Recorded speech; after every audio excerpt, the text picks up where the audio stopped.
Bom,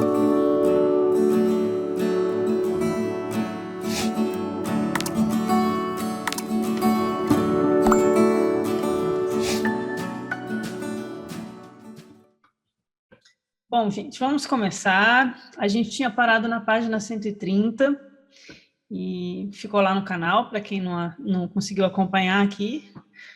Mas o tema do último capítulo da Págios, ele é muito bonito porque ele trata justamente do autoconhecimento nesse sentido mais profundo, da gnosis do si mesmo, o conhecimento de si mesmo como conhecimento de Deus e do divino em nós, naquela ideia hermética do micro-macrocosmos.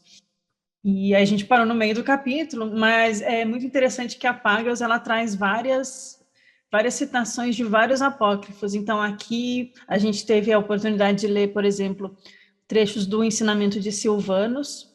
Hoje a gente retoma, entrando com a... Agora eu vou compartilhar aqui. Com mais trechos, agora do Evangelho da Verdade, da Escola de Valentino. E é muito bonito, né? A imagem que se tem é essa imagem do fogo, de Fohat, a luz interior, o fogo que guia a mente. Então, a Págios, ela comenta, né? Qual é a fonte da luz interior? Muitas fontes gnósticas concordam que a lâmpada do corpo é a mente. Palavras atribuídas a Jesus no Diálogo de Salvador, que é outro texto gnóstico. Silvano, o mestre, diz: traz seu guia e professor. A mente é o guia, mas a razão é o professor. Viva de acordo com sua mente. Adquira força, pois a mente é poderosa. Ilumine a sua mente. Acenda a lâmpada dentro de você. Aqui a gente tem muitos elementos, né? Toda aquela ênfase na importância da mente. A gente encontra na teosofia o conceito de manas, né? Manas inferior e manas superior. E mana superior tem que ser iluminado pela luz de Budi, de Atma Budi. O Atma é unido ao Budi, que ilumina a mente superior.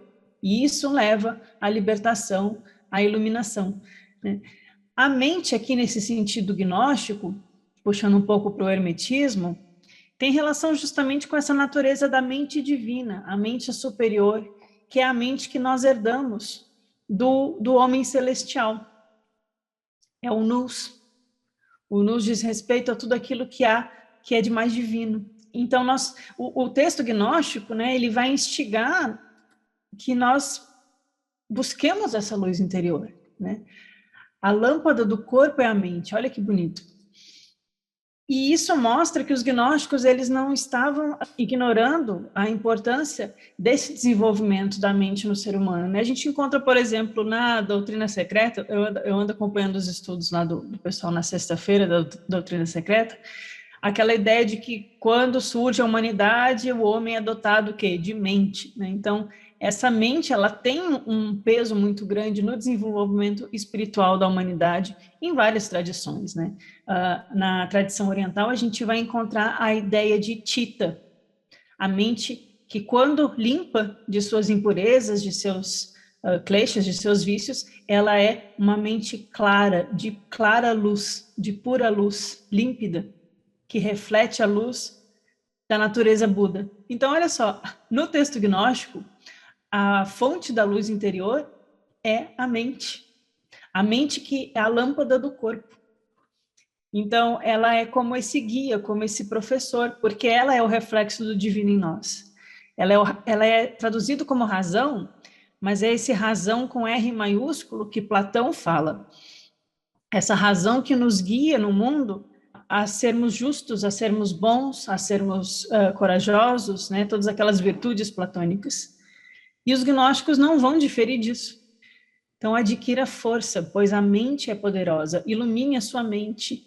Acenda a lâmpada dentro de você. Eu achei tão bonito isso quando eu reli. Eu falei, gente, dá vontade de botar assim numa plaquinha, assim, acenda a lâmpada dentro de você. Bata em si mesmo como quem bate em uma porta. Na Bíblia vai estar lá, eu sou a porta, eu sou o caminho, né?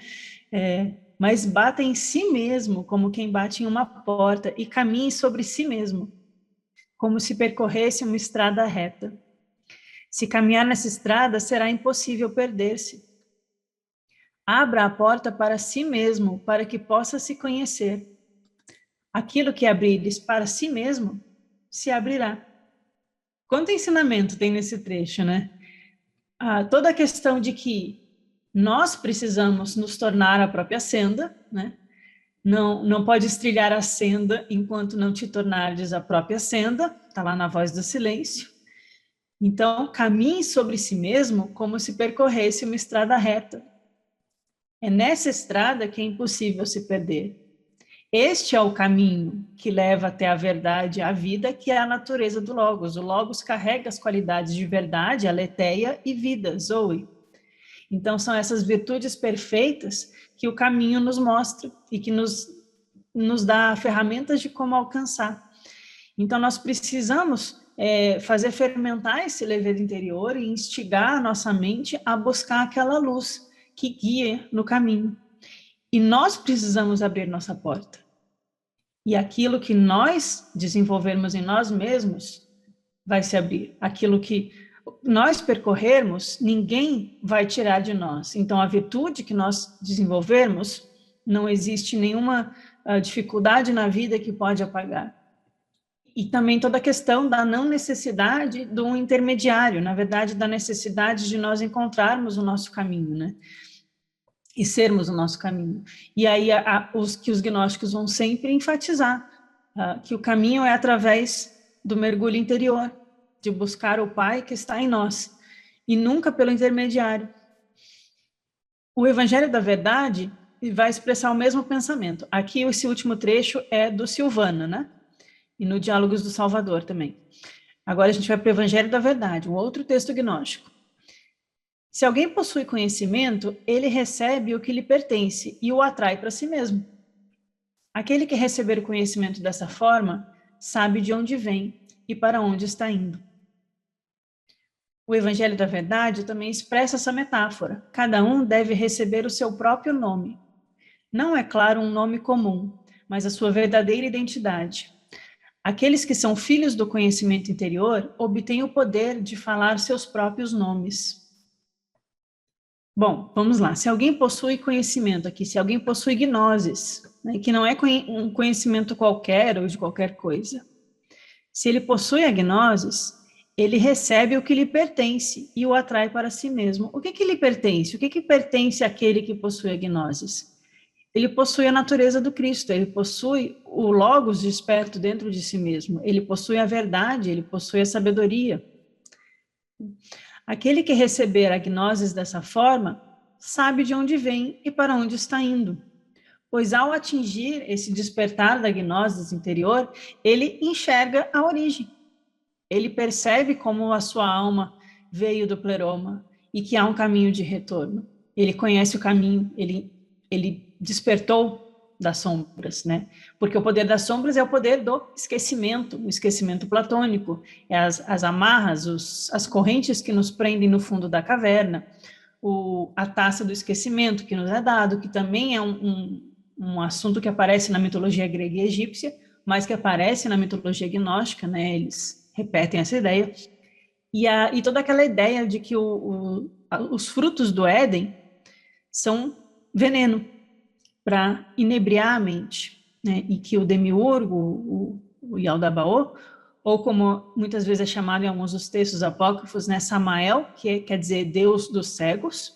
Então, tudo isso é para nos obscurecer, para nos esquecer, e fazer a gente perder tempo e vidas, né, se envolvendo com aquilo que é transitório e não com aquilo que é eterno.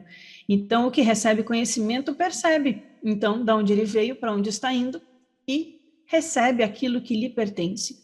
Ele recebe aquilo que é o divino em si mesmo. E nessa metáfora, né, tem a ideia de receber o próprio nome. E aí a gente vai encontrar em toda a história das tradições iniciáticas, das escolas de mistério, aquela questão do batismo iniciático, do batismo de mudar de nome. O ruim é que hoje em dia é muito fácil, né? É muito comum, você vira membro de alguma coisa, aí você paga lá uma taxa, faz umas coisinhas e vira Swami alguma coisa, arruma um nome oriental, né? Muda de nome. Mas não quer dizer que antigamente isso não fosse levado a sério, né?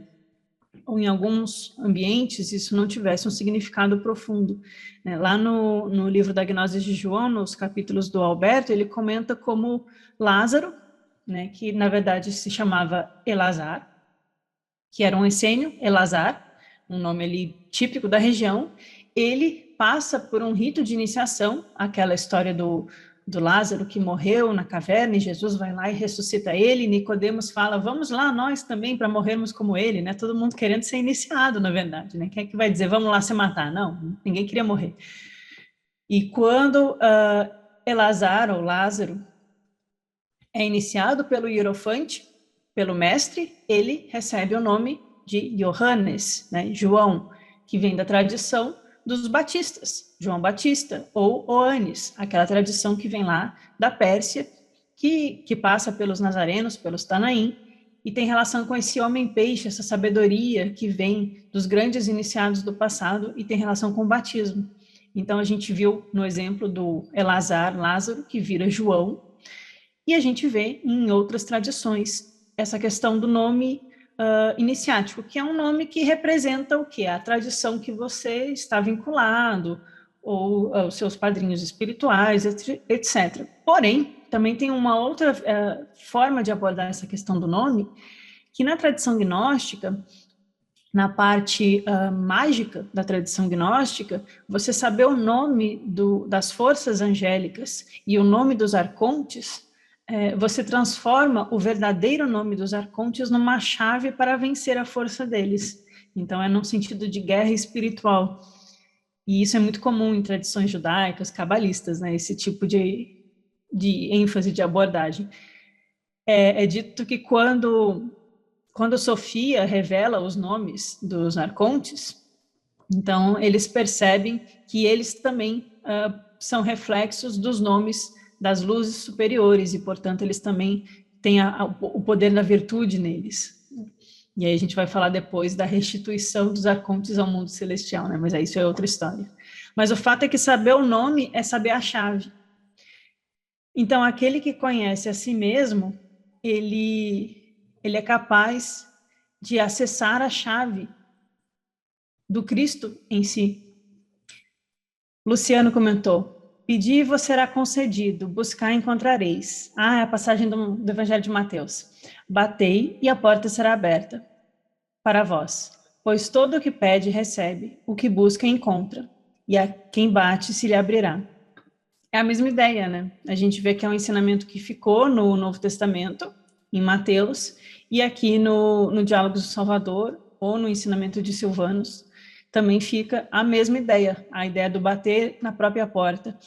Isso também me lembra, é um exemplo que eu sempre gosto de trazer, então é sempre um estímulo para quem gosta desses assuntos, a lenda do Santo Graal, sempre tem aquela coisa do cavaleiro buscando, né? É uma busca espiritual, a busca do grau, e aí na lenda do Parsifal, especificamente, ele encontra o castelo, e ele assiste a procissão do grau, e ele faz parte do ritual, mas o que ele não faz, né? Aí é a dica pra gente, né? Ele não faz, ele não bate na porta, ele não pergunta, ele não pede, ele fica quietinho, porque ele tem vergonha de se colocar à disposição, ele, né, tem toda uma interpretação aí psicológica, e espiritual, mas ele não bate. E aí, quando ele não bate, no dia seguinte ele acorda e o castelo está vazio. Então, a gente precisa, né, realmente ter a atitude na nossa própria busca. A gente precisa saber o que a gente quer para a gente alcançar. Não adianta, né, ficar esperando que nos tragam. Vamos lá para a próxima. Então, segundo o Evangelho de Tomé, Jesus ridicularizou aqueles que pensavam que o reino de Deus, em termos literais, era um lugar específico. Se aquele que vos induzirem a dizer, veja, o reino está no céu, então os pássaros chegarão lá antes de vocês. Se disserem, está no mar, os peixes chegarão antes de vocês. Em vez disso, é um estado de autoconhecimento. Ora, o reino está ao mesmo tempo fora e dentro de vocês. Quando obtiverem o autoconhecimento, então serão conhecidos e perceberão que são filhos do Pai vivo. Mas caso não conheçam a si mesmos, farão da pobreza sua morada, e serão essa pobreza. Né? Isso é a passagem do Evangelho de Tomé, que a gente já tem um vídeo comentando esses diálogos, né? Mas é bem isso, que aparece a ideia do reino estar dentro de si mesmo. E aí Jesus até faz piada, né? A Páginas interpreta assim, se a gente quiser, a gente pode interpretar assim, né? Que ficam dizendo, o reino virá, como se fosse algo temporal, né? A gente fica esperando o Messias que vai vir, né? Vai vir quando? Vai vir como? Como assim, né? Ou o reino está em algum lugar, então, está em Jerusalém, tem que se voltar para Meca, tem que ir até Xangri-Lá, como se fosse uma terra lá, ou vou até o Tibete, vou fazer peregrinação, né? Tipo, mas não está nem no céu, nem entre os peixes, né? Não é um local físico e nem um local no tempo. É um locus do sagrado dentro de nós. E só através do autoconhecimento a gente encontra esse reino. E ele está ao mesmo tempo dentro e fora. Isso é uma ideia do hermetismo. O em cima e o embaixo, e o dentro e fora. Porque nós somos cópia, nós somos reflexo do mundo divino, no mito gnóstico. Então, o que há de divino na origem, na unidade, existe como derramamento na multiplicidade, existe como gota do oceano. Então, a gente não precisa procurar fora, a gente não precisa procurar em outra pessoa ou em outro lugar, né? Está em nós. E aí essa questão do autoconhecimento, que é uma palavra que ficou tão batida hoje em dia, né? Fica até cansativo, porque aí tudo vira autoconhecimento, né? Eu gosto de astrologia, tá? Não estou falando mal de astrologia, mas aí você faz uma astral, autoconhecimento. Ok, pode ser uma ferramenta para você se entender no seu momento de vida atual, mas não tomar isso como eu sou isso, né? Aí você, né, faz um curso lá de Theta Healing, de barra de não sei o quê, é autoconhecimento, aí baixa o segredo em PDF, não, é autoconhecimento, tudo que eu quero vai me acontecer. Mas não é isso que é autoconhecimento para os gnósticos, né? Os gnósticos, eles não estão falando da gente entender simplesmente os mecanismos do mundo sensível. Eles não estão falando da gente entender o mundo fenomênico, manifesto, o mundo dos arcontes. Eles estão falando para a gente transcender esse mundo, para a gente deixar de ser dominado por esse mundo. É claro que para a gente conseguir fazer isso, a gente precisa também entender esse mundo, né? A gente não é fugir desse mundo, a gente precisa entender ele para vencer os mecanismos dele. Mas se a gente não possui esse autoconhecimento, nós somos o quê? Pobres. Não os humildes em espírito lá do Sermão da Montanha, mas nós somos pobreza, nesse sentido de pobres de espírito, no sentido de que nós não temos qualidade, nós não temos virtude, nós estamos enterrados, né, afundados no fundo da caverna. E aí os discípulos, né, assemelhando os religiosos que a gente encontra, pensando que esse reino fosse um evento futuro, eles continuam nas suas perguntas, né? Os discípulos perguntam, quando que chegará um novo mundo? E ele disse, o que buscam já chegou, mas não reconheceis. Os discípulos disseram a ele, quando virá o reino? E Jesus diz, não virá estando à espera dele, não será como dizer, aqui está ou lá está. Ao contrário, o reino do Pai está espalhado por sobre toda a terra, e os homens não o veem. Então, essa é uma ideia, eu fiquei com vontade de dizer platônica, mas é uma ideia que a gente encontra em diversas tradições espirituais, né? A gente encontra essa ideia na Vedanta, o Atman, que é tudo, né? E está em tudo, a natureza Buda que habita em todos os seres. Isso está aqui, o tempo todo. O problema é que a gente não vê. E aí que é o desafio. Não é a gente ficar esperando. E aí entra toda aquela discussão de, Jesus é o Messias, não é o Messias, mas o que é Messias? Messias é alguém que vai vir e salvar todo mundo? Ou é o Logos quando se torna conhecido por nossos olhos, quando a gente abre os olhos e vê, e ele se torna o Salvador, o Poimandres, né, o pastor de almas, aquele que nos guia em direção ao divino. Então fica essa interpretação, né?